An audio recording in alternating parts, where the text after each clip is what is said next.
आज मैं आप लोगों के लिए 2016 सिविल सर्विस एग्जाम के मेंस में आए हुए प्रश्न को लेकर आया हूं।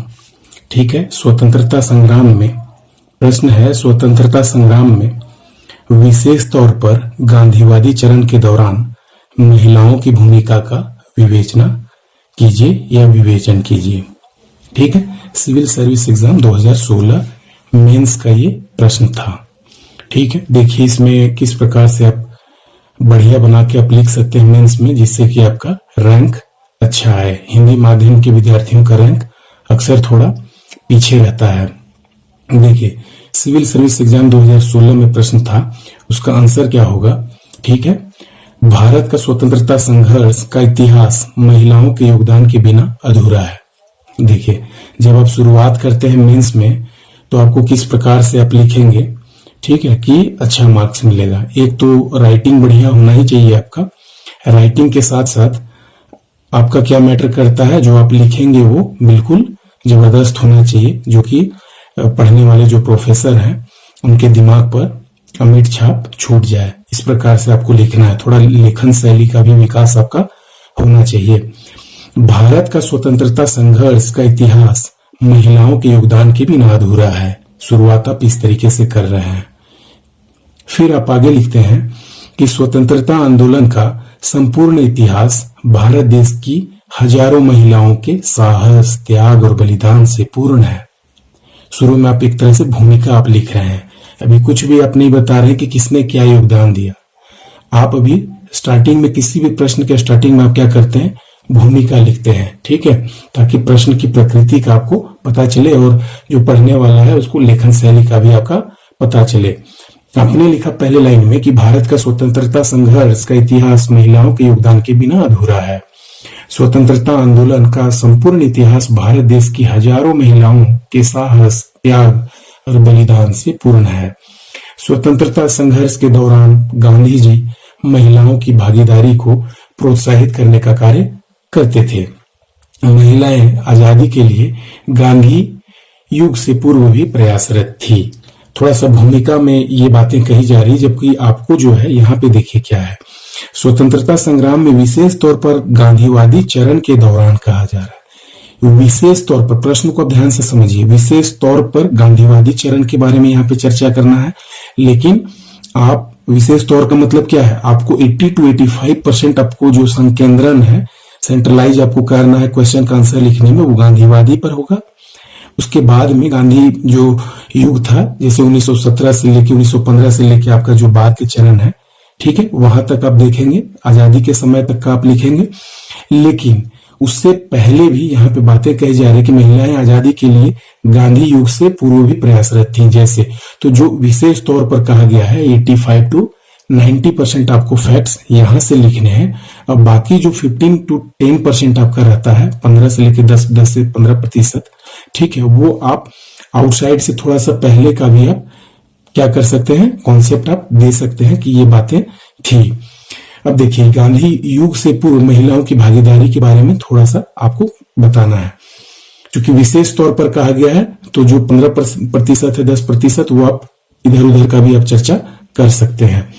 भीमाबाई होलकर और कितूर की रानी चेन्नम्मा, जो कि 1857 के विद्रोह से पूर्व अंग्रेजों के साथ संघर्षरत थी। पहला आप लिखती हैं कि भीमाबाई होलकर और कितूर की रानी चेन्नम्मा, जो कि 1857 के विद्रोह से पूर्व अंग्रेजों के साथ संघर्षरत थी। तो ये दोनों महिलाओं के बारे में आपका हो गया, एक तो कितूर की रानी, दूसरी भीमाबाई होलकर।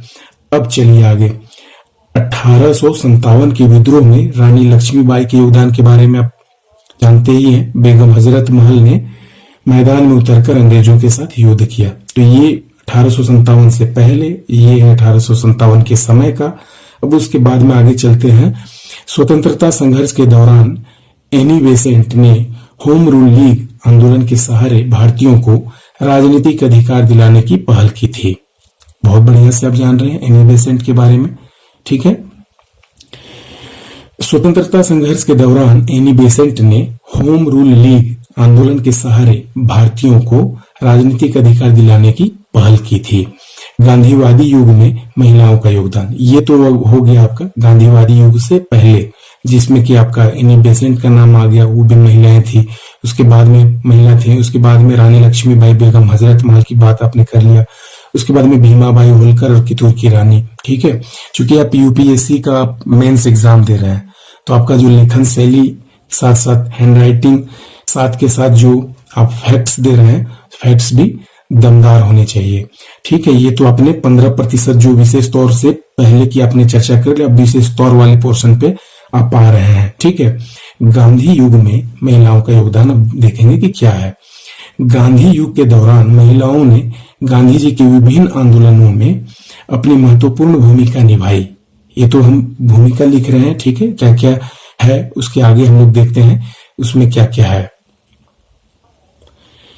अब ये गांधीवादी युग की बात चल रही है, तो आगे हम लोग लिखेंगे स्थानीय आंदोलन के दौरान। सबसे पहला हम लोग स्टार्ट करेंगे कि स्थानीय आंदोलन जो चल रहे थे गांधीवादी युग में, उसकी बात हम करेंगे।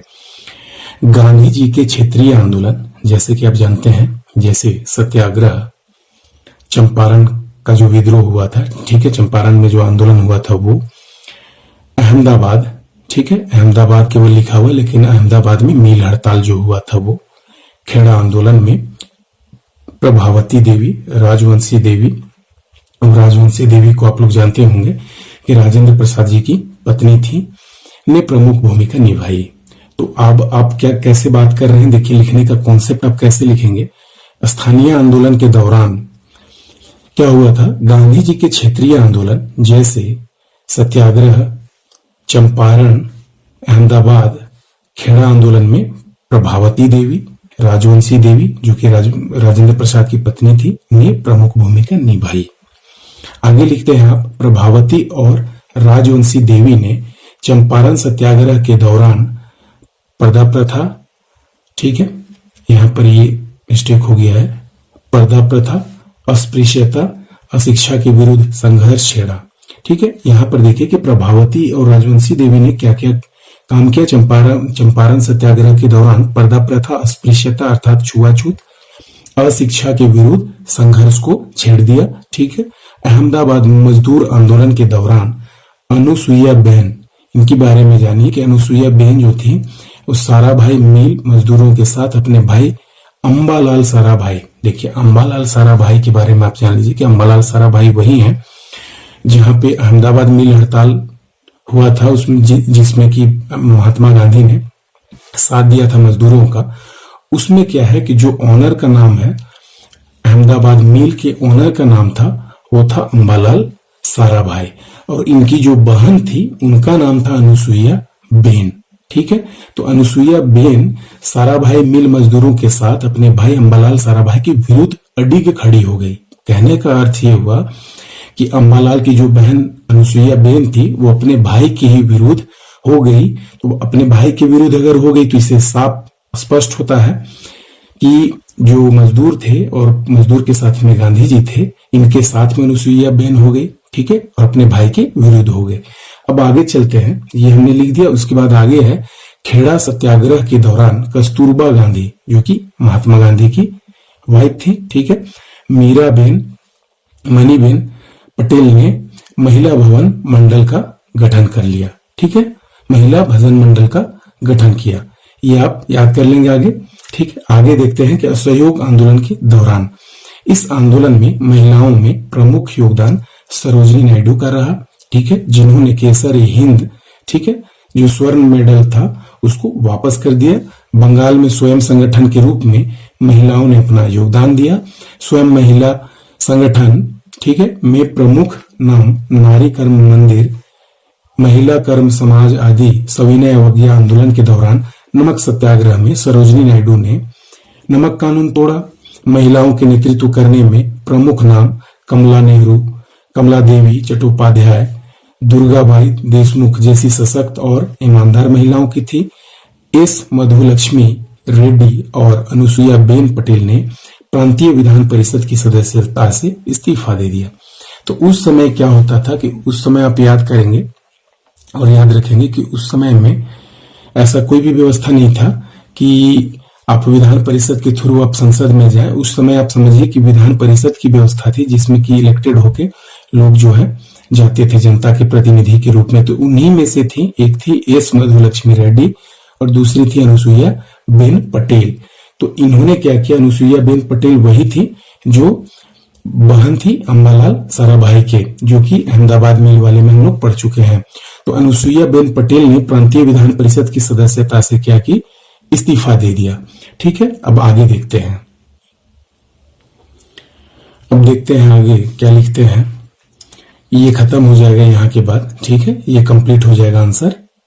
ये छोटा छोटा सा पेज में है, तो ये आप देखने में आपको लंबा सा लग रहा होगा, लेकिन ये लगभग रहता है कि 200 से 250 वर्ड में आपको लिखना रहता है और 12.5 नंबर का आपका आंसर आपको लिखना रहता है। तो यहाँ पर आप देखिए कि मिस डिक्सन, जो कि एक अंग्रेज महिला होते हुए भी बॉम्बे प्रांतीय परिषद से न केवल इस्तीफा दी, बल्कि अंग्रेज सरकार को विरोध के रूप में केसर हिंद की उपाधि भी वापस कर दी। तो ये आप समझ रहे हैं कि पहले तो नाम आया था एस मधुलक्ष्मी रेड्डी के बारे में हम लोग पढ़े थे और अनुसुईया बेन पटेल के बारे में, जिन्होंने प्रांतीय विधान परिषद, उस टाइम में जो लोग इलेक्ट होके आते थे वो प्रांतीय विधान परिषद में ही इलेक्ट होके आते थे। और ये किस तरीके से वर्क करते थे ये भी आप समझ लीजिए कि इनका इलेक्शन होने के बाद ये जो उस समय के तत्कालीन जो जनता होते थे, ठीक है, संघर्षरत जनता, किसान, मजदूर जितने भी थे भारतवर्ष में, उनका ये प्रतिनिधित्व करते थे और अंग्रेज के साथ साथ, अंग्रेज अधिकारियों के बिल्कुल साथ साथ और एक साथ बैठते थे और डिसीजन, चाहे वो पक्ष में हो विपक्ष में हो, किसी भी प्रकार के डिसीजन में, निर्णय में सहभागिता इनकी थी। तो आगे हम लोग देखते हैं कि मिस डिक्सन, जो कि एक अंग्रेज महिला होते हुए भी बॉम्बे प्रांतीय परिषद से न केवल इस्तीफा दी, बल्कि अंग्रेज सरकार को विरोध के रूप में केसर हिंद की उपाधि भी वापस कर दी। तो ये बहुत इंपॉर्टेंट है। आप कैसी कैसी महिलाओं के बारे में बता रहे हैं ये देखिए। सबसे पहले आपने 1857 से पहले की भी कुछ महिलाओं का आपने नाम गिनाया। 1857 में आपने नाम गिनाया कि लक्ष्मीबाई थी, ठीक है, रानी लक्ष्मीबाई।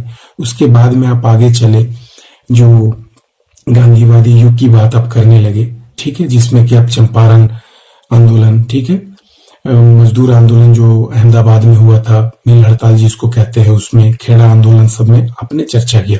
उसके बाद में एक अंग्रेज महिला के बारे में भी आप चर्चा कर रहे हैं।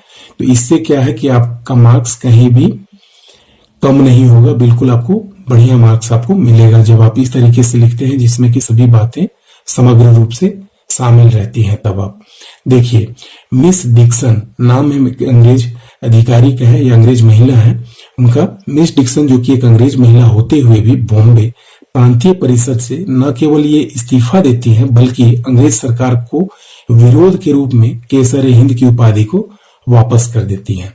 ठीक है, मिस डिक्सन ने खुशी के साथ सविनय अवज्ञा आंदोलन पत्र में हस्ताक्षर कर सक्रिय रूप से शामिल हो गए। अब क्या किया कि इन्होंने केवल प्रांतीय जो परिषद है उनकी सदस्यता से केवल इस्तीफा ही नहीं देती हैं, बल्कि इस्तीफा देने के साथ साथ ये केसर हिंद की जो उपाधि उस समय सर्वोपरि मानी जाती थी और अंग्रेज पदाधिकारी देते थे, कि चाहे वो अंग्रेज पदाधिकारी किसी भारतीय को भी देते थे, ठीक है, उसी में से नाम था एस मधुलक्ष्मी रेड्डी का और अनुसुईया बेन पटेल का।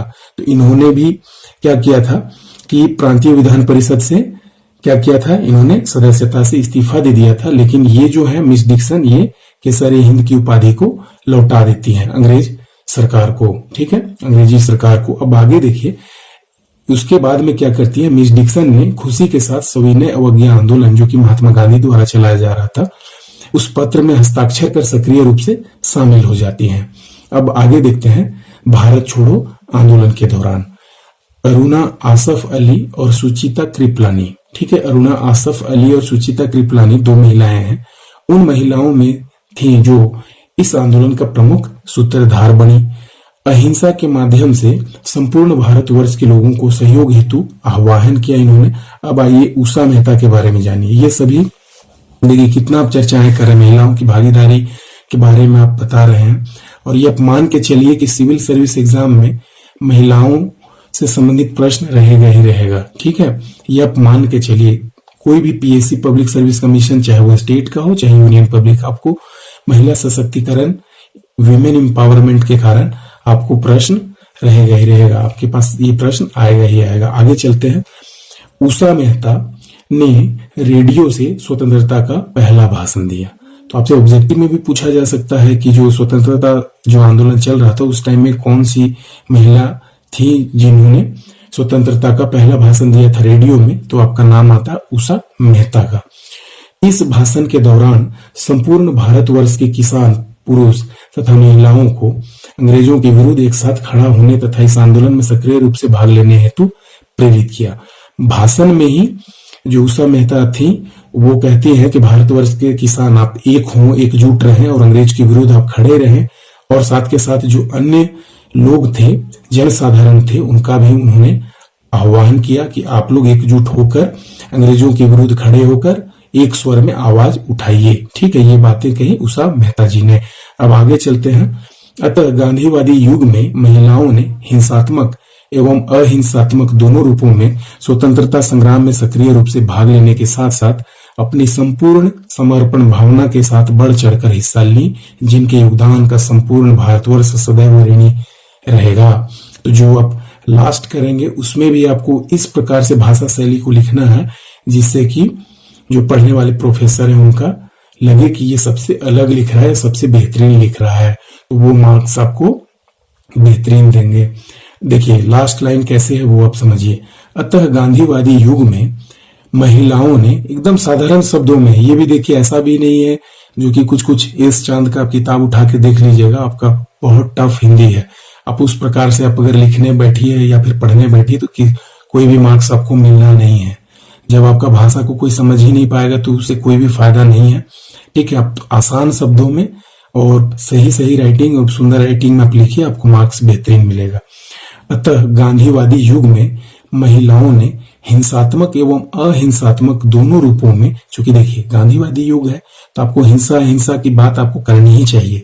तो हिंसा के रूप में जैसे लक्ष्मीबाई, वो तो अहिंसा नहीं कर रही थी, वो तो हिंसा का भी सहारा ली थी। तो जो गांधीवादी युग से पहले की महिलाएं थी वो समझिए कि उग्र महिलाएं थी। तो अतः गांधीवादी युग में महिलाओं ने हिंसात्मक एवं अहिंसात्मक दोनों रूपों में स्वतंत्रता संग्राम में सक्रिय रूप से भाग लेने के साथ साथ अपनी संपूर्ण समर्पण भावना के साथ बढ़ चढ़कर हिस्सा ले, जिनके योगदान का संपूर्ण भारतवर्ष सदैव ऋणी